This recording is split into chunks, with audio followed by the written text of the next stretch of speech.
If somebody could just let me know that you could hear me. My earbuds died on me not too long ago.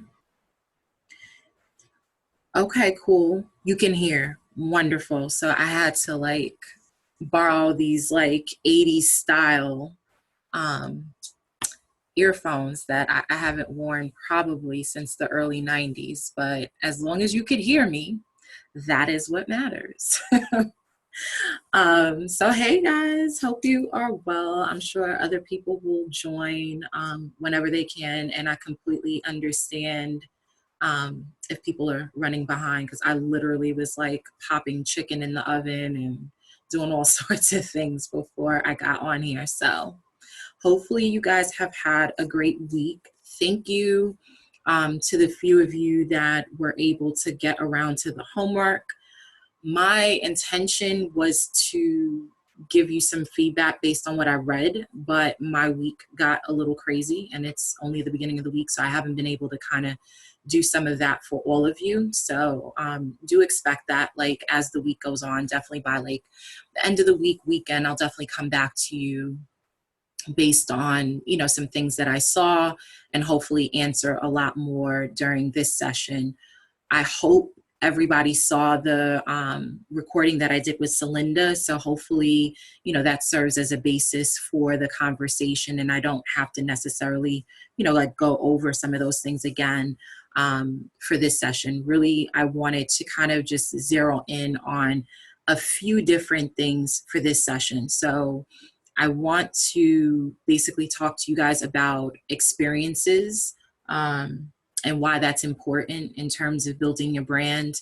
We'll talk a little bit about risk and failure. I think that's important, and how that kind of funnels into the whole success piece. And then I want to talk a little bit about purpose marketing and kind of give you just some basic steps for how you should be looking at any kind of marketing or brand building for your respective business. So that's pretty much where we'll go, and I'm going to try to keep that as close to the half-hour mark as possible so that if there are any specific questions, you can kind of ask me that, and then we'll just kind of wrap it up. So before I jump into the actual presentation and start sharing my screen, I wanted to just make 2 points. So not the post-sesh homework, but the homework before that, there was kind of a poll of, the things that you all feel you are up against or some of the external factors that are preventing you from doing exactly what you want to do in terms of building a business and brand. And I feel like it was 87% of you all talked about financial burden. And I kind of meant to touch on it last time, but I feel like I'll touch on it now just so that, we have, I guess, a consensus on how we should really be thinking about this. So, I don't know your individual situations. Obviously, financial burden is, something that you feel really, keenly and acutely. And, it certainly is a deterrent.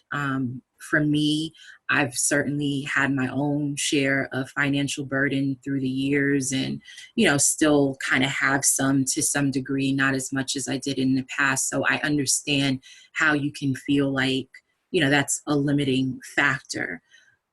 I guess the point that I wanted to share with you is just in the course of me doing business with other businesses and much bigger businesses than some of what we're all trying to build, at least at this juncture, there always seems to be some sort of financial burden. I don't know that you can escape it, right?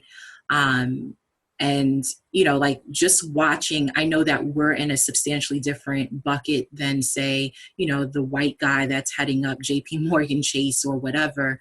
But I think it helps to look at the way that they view finances and debt. So that we kind of shift our thinking kind of thing.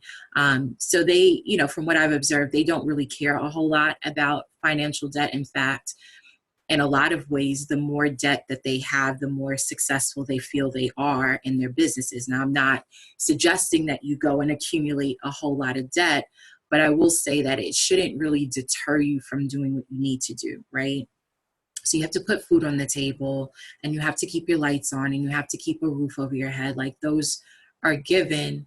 Um, but at the same token, you have to be willing to kind of take some risk. And we'll talk about that a little bit in a moment. But there's not a business owner that I've met that hasn't been saddled with some sort of um, debt at some point in their life, whether it is, several bankruptcies that they filed, or, making payroll. I remember one business owner, some of y'all know him, but I won't, I won't put his business out there. But I remember him saying to me that, you haven't really made it until you've had to put a payroll on your credit card. Which was bizarre to me. And, I had to get in the mindset of why it was bizarre to me. It was largely because as people of color, we just don't, we can't really fathom that kind of risk. You know what I'm saying? So I just wanted to make the point that I saw that number. It was a lot. And I know that a lot of you are kind of saddled with that. But there isn't a perfect scenario in starting a business, right? When I started my business, I started it, while I was working, which was one assurance on one hand. But when I left with literally one paycheck to my name. So I'm not even going to sit here and lie to you and make it seem like I didn't go through my fair share of struggles. Certainly things got behind. Certainly there were some sacrifices that had to be made, things that we had to give up as a family for a time in order for me to build this to a place where, it was lucrative. So, it really, everything about entrepreneurship and building a business is largely about how much you want to sacrifice and how much your stomach can take in terms of the hoops and loops. But we'll get into that in a second. Let me just kind of share my presentation because I want to talk more about the whole risk factor. Excuse me. All right, so hopefully you can see my screen. All right. So when it comes to having a business, right, or trying to start something, a business, a brand, whatever, you have to, I think part of where we fail in business is that we don't have a stomach for risk, and we don't really have a stomach for failure. And that's largely because of how our culture is, right? So traditionally, many of our families haven't had a whole lot or came from nothing. And so when you come from nothing to a little bit of something, which is what, most of us probably presumably have, it's kind of like you get into this hoarding mentality, right? So it's like, now that I've got money, I've got to keep that money, whether that's in a bank account or under a mattress or in a jar, whatever, it is, the mentality is like, I've got money and I can't be foolhardy about how I spend it. And that's absolutely true. Except on the other side of the aisle, the competition that doesn't look like us doesn't quite see it that way. And for a good reason, right? So they have a whole lot more than we have, at their dispense to kind of do things with. But they don't view failure as the end all be all, right? They see failure as a stepping stone to success. And I can't say that through the time that I've had my business that hasn't been true. It's absolutely true. I won't say that I failed a whole lot. Like, I don't know that I've failed to the point where I wanted to be like in the corner shaking and crying, but I certainly have failed, a number of times, leading me to some sort of success, right? And when I say failure, that's the other thing. It doesn't mean that it has to be catastrophic. Like, there is measured failure. There's like failure that happens as a result of you trying things. And then there's like catastrophic failure, which feels like everything is coming down on you. You're losing big sums of money, you've lost the business, you've got to file bankruptcy, like whatever, that's catastrophic. I've done my best to really kind of pad my business so that I don't meet any kind of catastrophic failure. But to say I haven't failed, yeah, I've certainly failed, because I've tried a lot of things. I've tried a lot of things and tested a lot of things to see, you know, whether it had any viability, or I've tested things, products and offerings that I was interested in putting out there, and either I had to pull it back and tweak it, or it just wasn't the right timing, or whatever it is. But in order for you to succeed at whatever it is you're thinking of right this moment, as far as what you're trying to kind of spearhead, you have to expect some level of failure, right? And the failure comes as a matter of you putting in some sort of risk. You've got to risk something, whether it's you know, risking a certain sum of money to put into the business, or risking putting out a marketing campaign that you're not sure may actually pan out, but you've got to try it to see if it even works, and whether it has, you know, anything that would actually lead to some ROI for the business. Like, you have to assume some risk. It doesn't have to be like big sums of money or things that will put you under, but if you're going to go into business for yourself, you've got to assume some risk, and you've got to assume some failure. And if you can assume a certain level of risk and a certain level of failure, then you're bound to succeed in something. It may not be the something that you think it should be, but you're bound to succeed in something.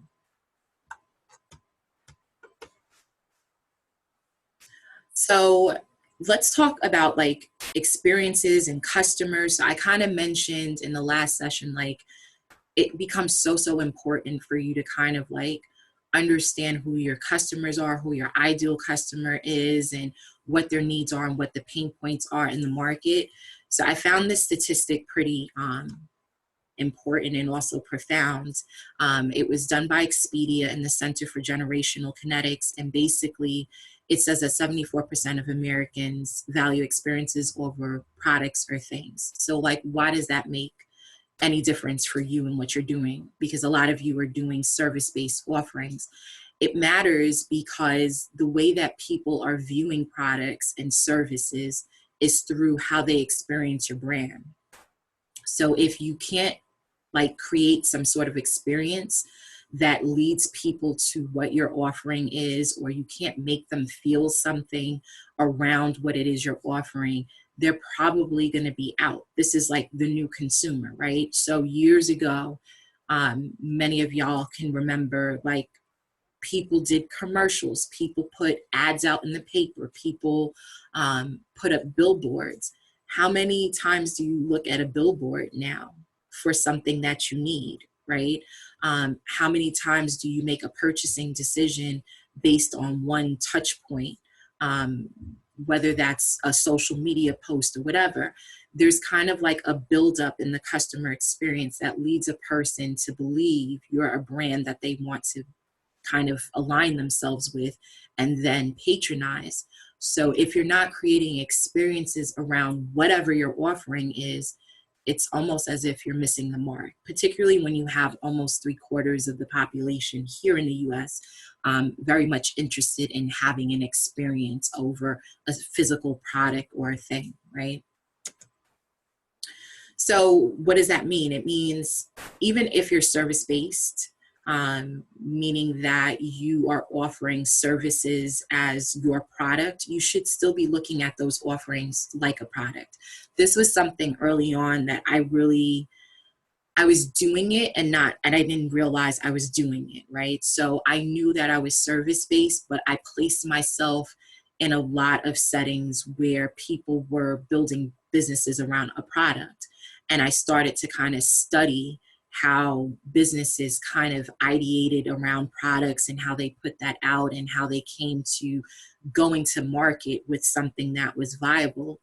And so it kind of tipped me off early that even though I was a service-based business, I needed to treat each of my offerings as products, and I needed to create them as almost products onto themselves and go through that same creative process in order to be sustainable, right? Because with service-based offerings, it can go a lot of ways. For one, when the market is hot and ripe for a lot of new information, or the market is in a particularly, I guess, like abstract place where there's not a lot of knowledge around how to do a certain thing, then consulting firms or service-based firms thrive, right? Because there's a gap between what your customer knows and what you know and what they actually need to be doing in the market. So you find that there's a tick up in people going outside for services. When the economy isn't as great, however, or when there's less of a gap between what the company knows and what you have to offer, they take much more of a longer time to figure out whether it's something they should be investing in at all, right? It's kind of like, I'll just go buy a solution that does the things that you do. Like, why am I going to hire you? But if you present yourself almost like a product where it's like, yeah, this is a service, but I've got models and I've got a methodology, and there's a specific way that I've validated that this works, that's a whole nother thing. Now they feel like they're in a position to purchase a product that's going to help them do certain things or a thing within the business.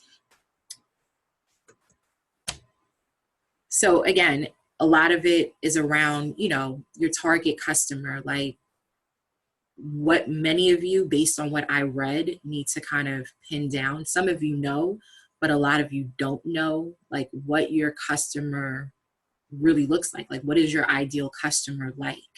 And this is another thing that I really didn't think about too heavily. I mean, I knew the market I was going after and I knew the people that were in it, but it wasn't until I did some work with IBM, where they taught us their design thinking model, that I really realized just how granular you have to get in terms of knowing your customer and knowing the pain points in the market. So when you're thinking about like your target customer, for instance, it's really almost as simple as like getting a big white pad and literally drawing like a stick figure on that pad. And on that pad, you literally want to like kind of put like lines where their head is, on their arms, and like lines everywhere, or you can use Post-its. And you really want to pin down, like, give your person a name, right? And say, and then start to break it down like really granular. Like, what does your customer do for fun? How does your customer think about things? What are the kind of problems that your customer is saddled with that you could possibly solve? How do you think that customer would want the problem solved? Like, you have to start to piece together all those different things. And when you've done that exercise and kind of put some of those things together, then you have a much larger view of like, okay, this is the archetype, this is the persona of the person that I'm after. And you then have to kind of sit with yourself and decide whether that persona is somebody you actually want to serve. Not all clients are good clients. I've learned that the hard way. So sometimes you think you want a certain customer, or you want to be the person to solve a certain problem in the market for a particular persona, and that person is far from the ideal client for you. In fact, the issue or the problem you're solving for them annoys you. And then the work is not fun. As I mentioned before, this is supposed to be fun. It's not supposed to be the drudgery that many of you feel in your current day jobs. It's supposed to be something you enjoy.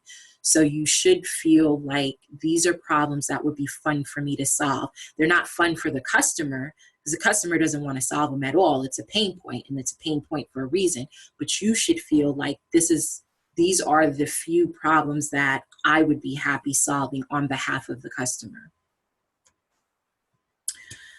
So let's just quickly talk about like brand identity, which is another thing that you should be kind of thinking about in lieu of how you create experiences. Who is this core customer? How much risk and failure do you want to assume in the course of you kind of going out here and building a brand identity? So let's talk about brand identity. this is kind of like the first step that you can start with. Like, before you get to creating personas, before you start, going out there creating campaigns or deciding how you want to place yourself from a marketing perspective, you need to know who you are and why people need to be buying into you, right? So a brand identity is your message. It's the message you're delivering to the market in terms of like voice, diction, tone. I don't know how many of y'all remember that from English, like high school English, but it applies here, right? It's that voice, it's the tone, how, that like, is it comedic? Are you the kind of influencer or the kind of business that has a comedic way? For instance, like, Wendy's on Twitter, for instance, they're kind of known for being a bit petty and funny and tongue-in-cheek, right? Whereas you have other brands like SAP or IBM who tend to be very strict to the business, right? So that is like your tone. How do you say things? The diction, what words do you use? Like for me, I am the aristocracy of HR. It's talent, think, innovation. So I'm always using not words that are outside of my wheelhouse, but I am using words usually around my brand that are going to make people think, or it's going to cause them to go look and see, like, look up a word and be like, okay, what did she just say, or whatever. Very brainy, very cerebral, but that's the nature of my brand, right? And then it's also all those other identifying characteristics. So your logo and your font for your logo and your tagline and your brand colors, like all of those things are what create your brand identity. And not to scare you, you don't have to have all of this figured out today. Like I just want you to know that these are the things you need to be working through in order to put out a holistic brand that people can sink their teeth into. So this concept I love a lot. I mean, there's so many different ways to slice and dice marketing, but I like it a lot because I feel like this is where we're headed in terms of, how people are going to be making purchasing decisions and what businesses need to do to kind of make sure they're at the forefront of getting that business or getting people to patronize them. So I learned this in my tech cohort with a mentor. His name is Kirk Suter. He is the founder of a company called Enzo. Enzo, essentially, they went to market by just pure marketing. Like they didn't go to market. So he has a technology, but he didn't go to market basically putting out a product first. He went to market on a concept. And the concept, how he built momentum around the concept was around purpose marketing. So basically what he was able to do was to get people to kind of convene or to mobilize around a shared success or a shared mission. And then he was driving attention to the brand with intention. So what does that mean? Last week we talked a lot about attention and how you're vying for attention by building a brand. The intention part is your mission, right? So what do you intend to do? How are you planning to impact the market? How are you planning to impact the customer? How are you going to fundamentally change the landscape that you're trying to affect? That's the intention. And it's by putting that intention out there that you drive attention to the brand. Hopefully you got that. I know it's a lot of shuns, but that's basically what he did with Enzo. And so he worked his funding for his product backwards, whereas people kind of just soft pitch, like, this is the product, this is what it's going to do, and then get the funding, and then they market. He marketed first and then drove funding the opposite way. And I really do think that this is where we're headed. If you look at most of the ads, like I didn't watch Super Bowl, but if you look at, a lot of the ads that came out of the Super Bowl, if you look at just a lot of the ads that have come up recently, most of the major brands are looking at things through the lens of purpose marketing. They're trying to get you to feel a thing. They're trying to get you to mobilize around shared success or some sort of shared mission, right? That, I don't know how many of you saw the Nike spot that, was kind of highlighting how there's this double standard between women and men, right? that resonated with a lot of people. Why? Because we've all been there. We're not all athletes, but we've all certainly been told that we're too emotional. We've all been told that we're too aggressive and all these different things. So they used things that resonate with people on a very basic level. They used the woman's experience, right? So going back to understanding your customer, they use the experience of women. They use the pain points of women as a whole, not any specific demographic within women, to drive home a message. And they drove home the message, and then they centered it back on their brand identity right at the end. Just do it, right? Doesn't matter if people think you're a crybaby, doesn't matter if people think you're emotional, doesn't matter, if they think you're too aggressive, just be yourself, just do it, right? And so they brought it home. So as you're thinking about how you're creating your brands, whether it's a personal brand or a brand like around a business, you should be thinking about this concept and how you can kind of infuse what you're trying to do, your mission, with some sort of purpose, some sort of centered purpose that people can kind of sink their teeth into. So let's just kind of pull it together from like last week to this week in terms of like what you're looking at of how you want to be kind of delivering a message. Once you've figured out your brand identity, you figured out who your customer is, and let's just say, you're ready to deliver an experience. It kind of works like this, or at least from my experience and what I have tested, this is how it works. So people want some sort of real-time interaction. Not interacting, if you notice the brands that don't interact on a regular basis in real time, people tend to feel a way about that. They want answers when they want them. They want to interact with somebody on your team when they want to. It has to be real time. Otherwise, people are like, they don't really care about us. You have to then look at, what is the story and how are you telling that story, right? And it can't be just any story. There has to be some synergy between the story you're telling and how it sits with the customer. Again, going back to the whole Nike situation, they could have told any number of stories about women and that would have been fine and good. It only worked because they tied it back. There was synergy between those athletes and your everyday woman that may be considering purchasing a Nike product. So there had to be synergy. Why was it compelling for Nike to do, or why do people latch onto it when it's any brand that tells a good story and finds your synergy? Usually there's a trust buildup, right? So Nike is a legacy brand. It is a trusted brand. People trust it. So that actually they had the trust, their trust comes in a little earlier. They've only in maybe recent years started telling stories really well and tying those together, but they're a known brand. They built trust first, right? For many of us, we're doing it the opposite way around. It's not so much that we're building the trust up front.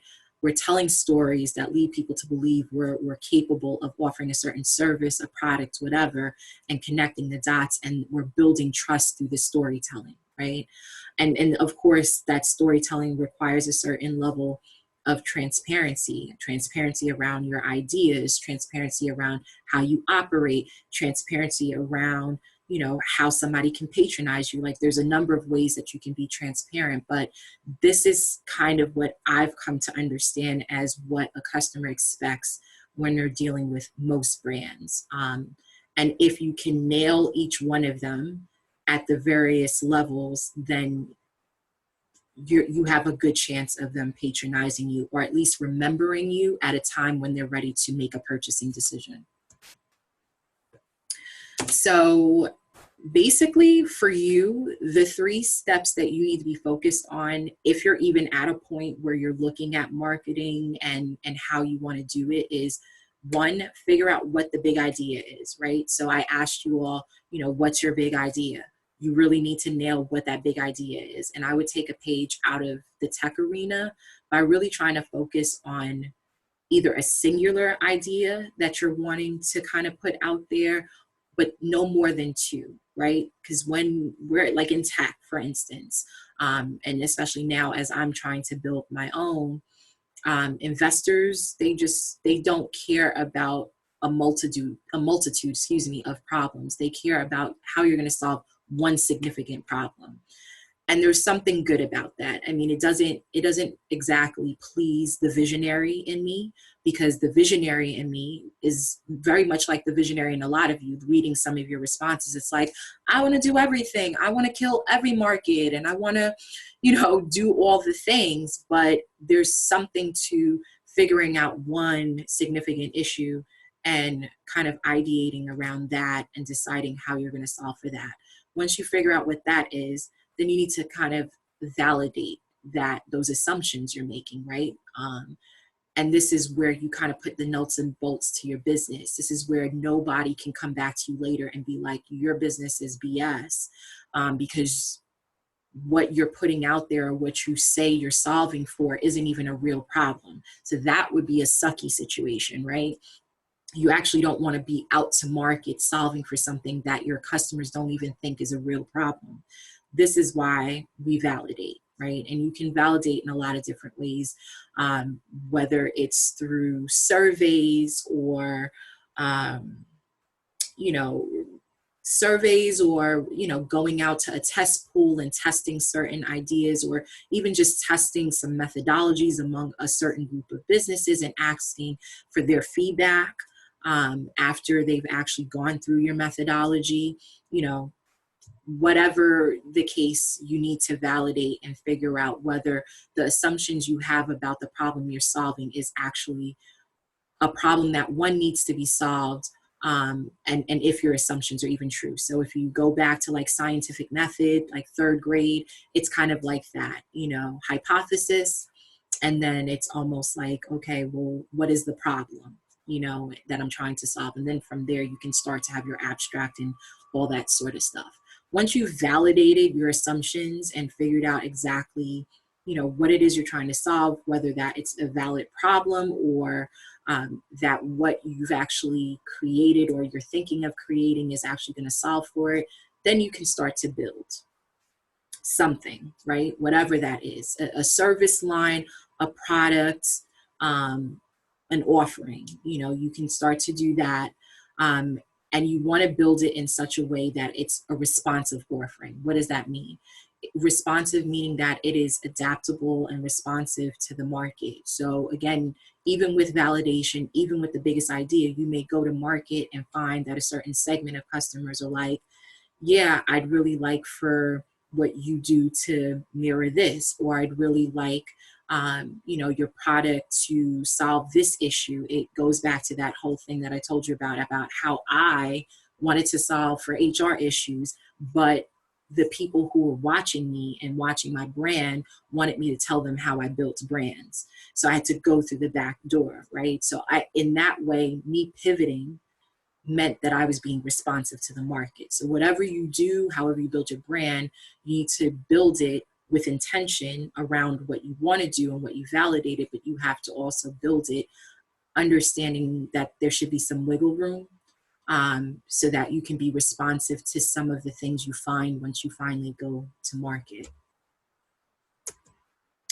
So I know I said a whole lot of stuff, marketing jargon, and kind of business and product development stuff, but I feel like it's a really good basis for you all to kind of be thinking about the way in which you want to go about building your brand, building your business, and all of that stuff. Before I open it up to any questions or anything that you want me to go over, I'm going to make a book suggestion. Whenever you're ready, like when you're really ready to hit this hard marketing and you want to have a mind that isn't about building something like right in this present moment, but you want to have something that is sustainable, this book is amazing, right? So it's called What's the Future of Business? Changing the Way Businesses Create Experiences. I got this book back in 2013. I was doing the New York Biz Expo. I was on the New York Biz Expo social media team, and the author Brian Solis was there basically talking about this book at the time. And so I got a copy, and I just remember going home and reading it, and it just like blew my mind. I mean, he literally talks about why businesses fail as early as they do, the trajectory of where business is headed, how customers are changing their thinking, and how you can kind of, take a page out of bigger brands books or things that have happened like in yesteryear and apply it to what you're trying to build like for today in the future. Mind blowing.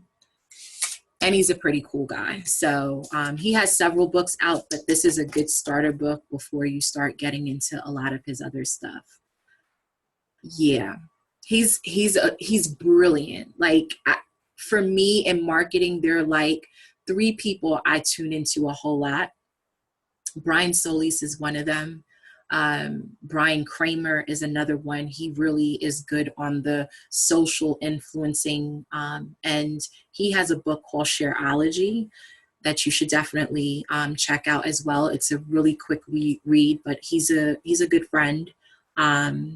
So definitely check that out. And then there's Faith Popcorn, who I just like her because she's like light years ahead in terms of understanding consumerism. And while what you think you're building right now may not seem like, it's that big of a deal, you ought to treat it that way. Particularly because I know a lot of you on this call, and I know you want something bigger than something just like, oh yeah, I'm just like a small Etsy business, or, I have this small business. Not that there's anything wrong with that, but I know a lot of you, and I know you want, the accolades and the prestige and the money to go with it and all of that. And so if that's what you want, you have to be looking at your business like almost like it's a Fortune 500 business, and you have to use the building blocks, and the stumbling blocks of those businesses to kind of make something that works for you. So that's my spiel. I've spoken more than enough. If there are any questions about anything I shared, or you just have questions in general based on the recording, this, and what you're trying to build, then certainly use this time to ask. Yeah. And or if not, then we're just going to end early. But yeah, anybody have questions?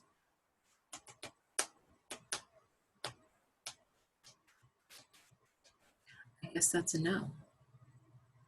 Hopefully your brain isn't oversaturated. I know I threw a lot at you from marketing, and you probably could watch this a few more times before it all sinks in. But I think the stuff that I shared is just like the tip of the iceberg as far as marketing is concerned. We could have gone way deeper, but I didn't want to overwhelm you. I think these are the prongs where you should be focusing your energy. And some of you may be further along on the continuum than others, so you can latch on to some other, some of the more, I guess, complicated concepts of it all. But I imagine a lot of you are in the brand identity mode, where you need to be kind of deciding, who you are, how you want it to look, and what that message is. And then once you've kind of gotten that down, then, I think you're on to the whole customer persona piece. And then you can start, really kind of tying in some of the other pieces on purpose marketing and, all that sort of stuff. But you have some basics, I think, that you can go off of right now to start building. And for those of you who are watching the replay who did not do the assignment, I'm not assigning, I feel like the house on Friday. You're a mess. For those of you that are watching the replay, you should probably go back and do the assignment, the post-session assignment from last week. So I'm not going to assign anything going into next week's session, because I feel like this is a good time. We're pretty much like more than halfway through. And I feel like it's a good time for everybody to just kind of breathe, go back, rewatch what you need to rewatch, You know, if you haven't done assignments, go back and do those assignments and really get clear on some of these things. I see you, Kirsten. You don't have a logo. I mean, it's okay that you don't have a logo, but you can work on one now. I mean, my first logo I got from Fiverr for $5. Actually, I got a few different concepts because the first one I had gotten from Fiverr I didn't love. And so I used like 5 different logos that I liked bits and pieces of. And I took that to my uncle, who was like an Adobe wizard, and he created, you know, the logo that you see on the presentation now. And actually it's getting ready to be tweaked slightly. The whole, like the basic aesthetic of it is going to still be there with the people at the different spots and kind of like that North Star, which is innovation. But I'm just going to change some of the colors because some of them don't come up well when I'm printing like materials and things like that. Yeah. So Fiverr is a good option, and I see Kimberly saying Tailor Brands is another option. And if you're super savvy, I mean, if you have creative chops, then there's Canva. If you're that person, but if not, then certainly Fiverr, and I guess Tailor Brands is a good thing. Upwork is another one. I have a guy who's done a lot of my logos. He did my Growth on My Terms logo. He did Sarah's Black Blogs Matter logo. He's good. I mean, he's super busy, but he's really good. So if anybody wants to tap into him, let me know, and I'll definitely forward his information to you. Even my cousin, who I'm helping with her brand for a few things, a t-shirt thing, she's using him currently too. So there's a lot of different options. But I think, you know, for a lot of you, it's really coming up with that competitive edge. You know, what is that thing that you do that could be different? Because one of the things I also saw that came up a lot in the responses was, I'm in an oversaturated or a saturated market, right? So if you're in an oversaturated or saturated market, you know, the challenge is, what separates you from everybody else? That's going to be the big question. Like, great that you do this, but what's going to separate you from everybody else? And you ought to be able to identify that. Otherwise, you have to rethink why you're even in that market, right? It goes back to the thing that I said about me. I had to ask myself, why did I need to be another HR consultancy in a sea of HR consultancies? And so it's not even that I don't touch HR. I very much do, as you all well know, but I do a whole lot of other things that other HR consultancies do not. And that's what sets me apart. So for those of you that are in that mode of like, well, it's oversaturated, I don't know how to differentiate or put myself out there as something different, you really have to sit with yourself and really identify what those things are. You know, what are those things? What are those offerings that are going to make you kind of stick out in the market? Is it methodology? Is it the way? Do you have a model that isn't really out there, or are you thinking about solving the problem in a certain way that most other people aren't? You need to then rely upon that as kind of your foundation in order for you to kind of escape failing, right, in that market, because otherwise there's no point. Then we should find a market that's less saturated and create something new, right? But if it's something that you're really passionate about, you've really got to drill down what that competitive advantage is that you have that's so exponentially different than what's already out there, you know. And then if you think about it, like, even if you think about like hair products, right? That's a saturated market, and yet every day people keep coming up with new hair products, and they have success, some marginal success, but they still have success. They're bringing in revenue. Why? Because they had to figure out the customer they were serving, one, but they also had to figure out how they're serving that customer and really drive home you know, what the advantages of using their product versus something else. You know, it might be a key ingredient. It might be how they source their products, you know. So like if we use a case study, if we look at like Shea Moisture, for instance, Shea Moisture, they weren't the first. I think Carol's daughter did it too, but I think Shea Moisture was much more in your face. They sold themselves not just on the natural products or the natural ingredients they were using, but they sold themselves based on how they were sourcing it, right? So people, again, going back to that shared mission and that shared success, initially, I don't know that I feel that way now, but initially when people were buying Shea Moisture, it was cool to find out that they were sourcing their products from places in Africa that were kind of like these cooperatives for women. And so it appeared that they were putting money in women's pockets, you know, and not just taking their resources. And so, you know, when I shampooed my hair or I used one of their products, I felt good about it. Why? Because they made me part of their mission. Their mission was to empower women and put money in their pocket. So every time I purchased the product, I purchased it, one, because it worked well on my hair at that time. And I also purchased it because I became part of the shared mission, right? And I think that's what a lot of people bought into. Not so sure that feeling is still there around that product, but it's just a good way of kind of understanding how that purpose marketing thing works and how you may need to be looking at your own brands and you know, going to market. So if there's nothing else and no other questions, I think we'll just end it right there because I feel like you have a lot to think about, and hopefully this was helpful. Again, next week we switch gears altogether. Kirsten is going to do a talk on job hacks because there are a certain percentage of you all who I think are interested in a side gig or cultivating a personal brand or a brand, but you still need to work.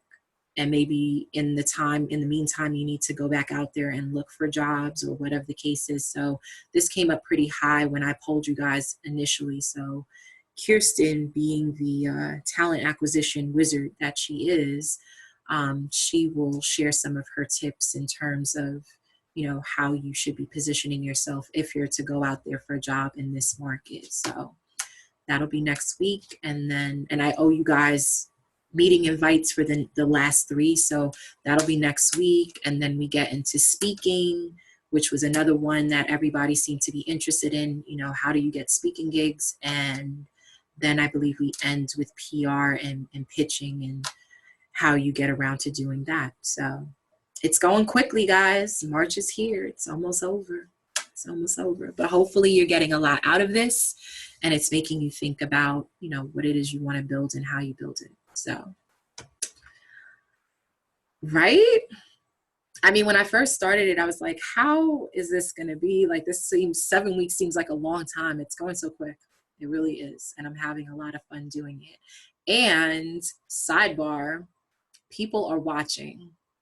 So pretty soon there's going to be a lot of talk about this. I actually just got an opportunity to write a piece on the group, and they're actually a pretty major tech company. One of my customers, clients, is wanting to push the message out there about how I kind of built this. And how other companies should be looking to do the same for women of color within their organization. So that is huge. So thank you guys for being part of this, really, honestly. Thank you for being part of this and showing that this is a needed thing, because I think that this is going to get bigger than I expected it to.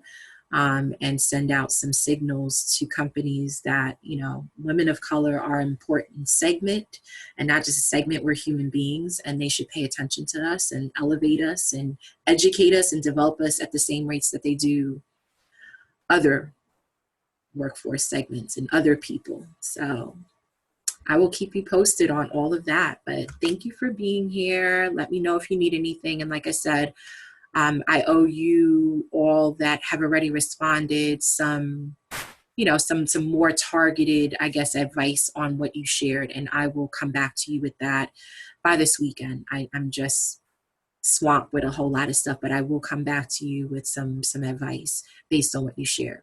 Alrighty, you guys have a great night, and I will talk to you soon.